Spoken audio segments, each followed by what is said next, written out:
दिशे ता पुत्र साधु संगे मिसे आपण कौन पैसा थिले सत्संग करदेवे हरि बोल ना पद प्रतिष्ठा क्षमता थिबा लोक सत्संग करि परिबोनी जहार पूर्व जन्मर भाग्य उदय हेई नाही पुण्य फल नाही से सत्संग करि परिबो नाही आ सत्संग न करि पारुथिबा लोक ईश्वराभिमुखी हेई परिबोनी भागवत कौन कहले कले जीव साधु संग विनु लभिन पारे मोर तनु गोविंद गोविंद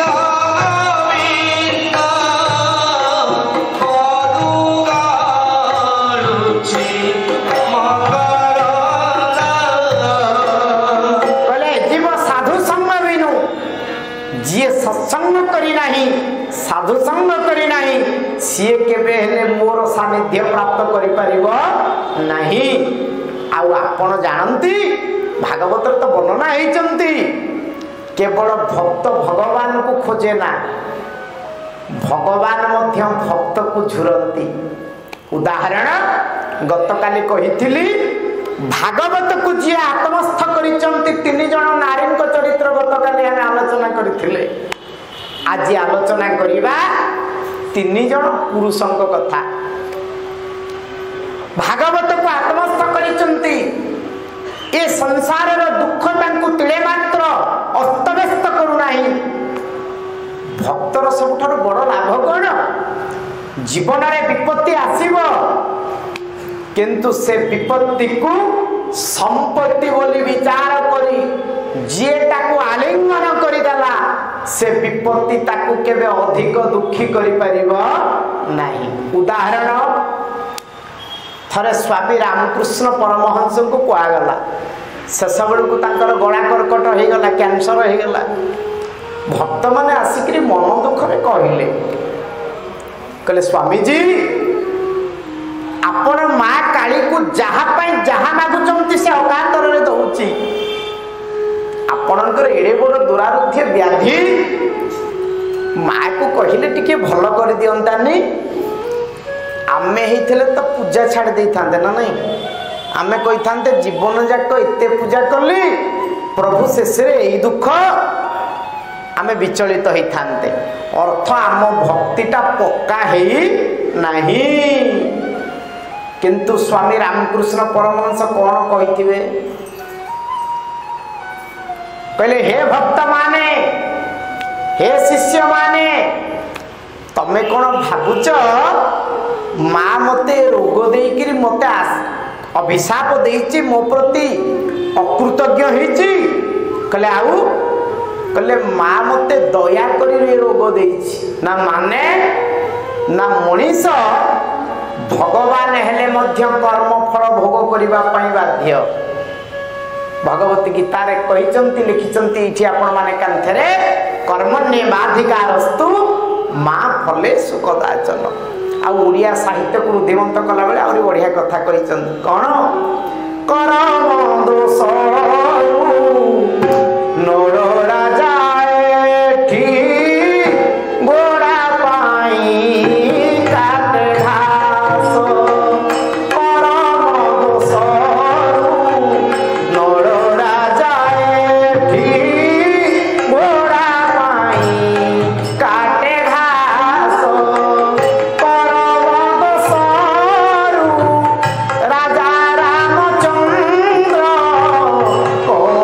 जाए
शिवत्वर जीवत्व प्राप्त करिचंती प्रभु राम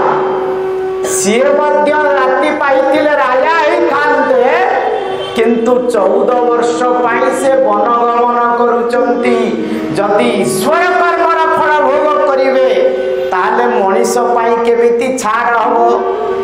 तेणु रामकृष्ण परमहंस कहिले माँ काली मते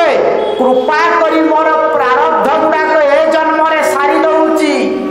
कारण जदि प्रारब्धटा किछि संचित रहिबो ताले आउ थरे मते जन्म नबाकू पड़िबो अर्थात माँ दया करी मते जन्मांतर चक्र रु मुक्त करिबा पाई ए जन्म रे मो पाप गुड़ाक भोग करै दउची बोलिए भक्त वत्सल भगवान की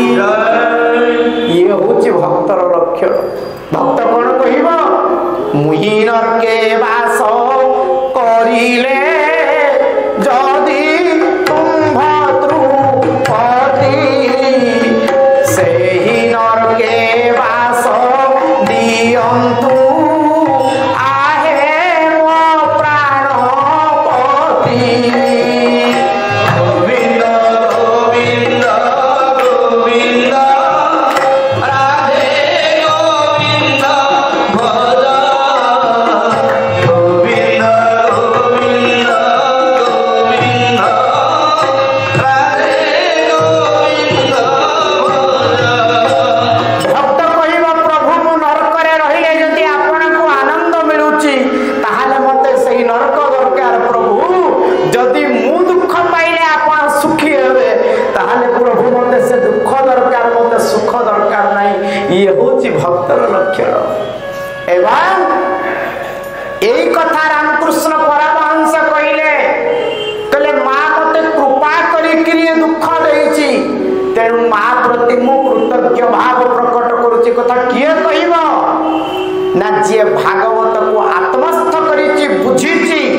भक्त तालिका रे ना लिखेची ए भली भक्त होचंती पितामह भीष्म दिने महाराजा युधिष्ठिर गला बेले को भगवान कृष्ण ध्यानस्थ हेकरी बसिचंती आखिरु धार धार लुह होउची तिके हल्लेई देले कहले हे जोगेश्वर कृष्ण जहां को पाइबा पाई ए जगत ध्यान करूची कांदुची आपण काहा को ध्यान करूचंती आपण पुणी काहा को मने पकाउचंती ठीक ना नहीं आमे समस्त भगवान को पाई कांदुचे तांको ध्यान करूचे किंतु भगवान ध्यान करूचंती युधिष्ठिर पचारिले के से भाग्यवान जहां को पाई आपण को आखिरु लुह झरुची कृष्ण आखि फिटेई देले कहिले धर्मराज युधिष्ठिर मु कहा पाई आखिरु लुह झरउची जानिच ना कहा पाई ना मोर परम भक्त भीष्म केवल भगवान को भक्त मने पकाए ना